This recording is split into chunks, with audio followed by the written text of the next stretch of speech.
Good evening, everyone. Welcome to week 2. It's great to have these conversations alongside you all.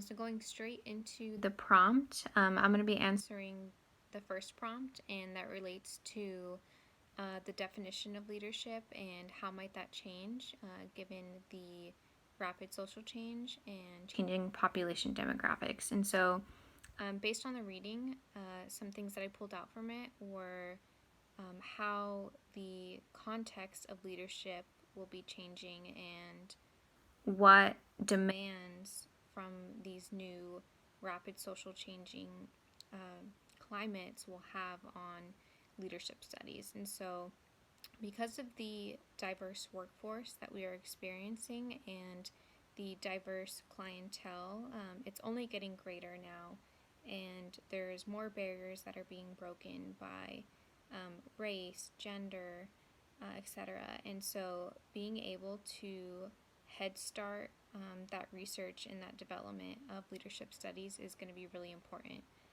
for us leaders and for us to be prepared for this diverse workforce. And so being able to understand what inclusivity means and how we can be inclusive in our teachings, in our leadership skills, I think is going to be a really important aspect of defining leadership.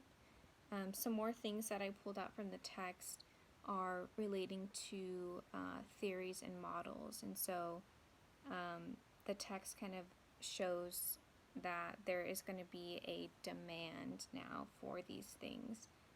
It's no longer complacent and we're no longer being universal. We're going to have to really focus in and being able to serve those groups.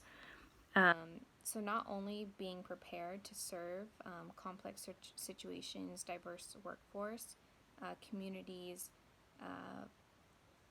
the research now and the methods now that we need to be implementing need to be more inclusive and more robust, as they say.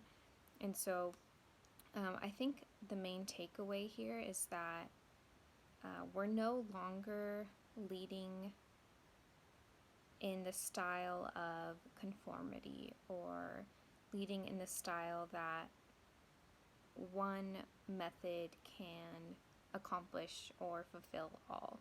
And so I really think the mindset here is that we're going to be more specific in the way we shape our leadership skills, our development, the way we lead, because now we are addressing these needs. A lot of these needs have been here for a long time. It's just now that we as a society are being able to recognize the differences amongst us and being able to celebrate that and not try to conform as much. And so I think through the process of going away from the definition of ambiguity and everything being so similar, we now need to think very specific. Sorry, battery almost died. Think very specific in the way we go about leadership. And so the last thing that I want to talk about is how these diverse communities and cultural demands are going to drive really the new form of leadership. And so without people making vast changes in society and really demanding inclusivity and responsiveness, organizations and leadership development practices will start to change focus to that. And so it's really up to us and to our fellow colleagues and anyone who thinks this is important to voice our concerns and to start implementing those changes in those conversations. And so being able to recognize the innovation, the diversity will then lead to new changes and ideas. And in return, we're going to have a more robust definition of leadership and the way we go about carrying out our leadership, I think, is going to be more focused on stewarding all groups and not necessarily for the masses, but really for representing particular groups and settings. So that's all I have for week 2. Let me know if you have any questions regarding anything that I talked about, and I look forward to hearing from you. Bye-bye.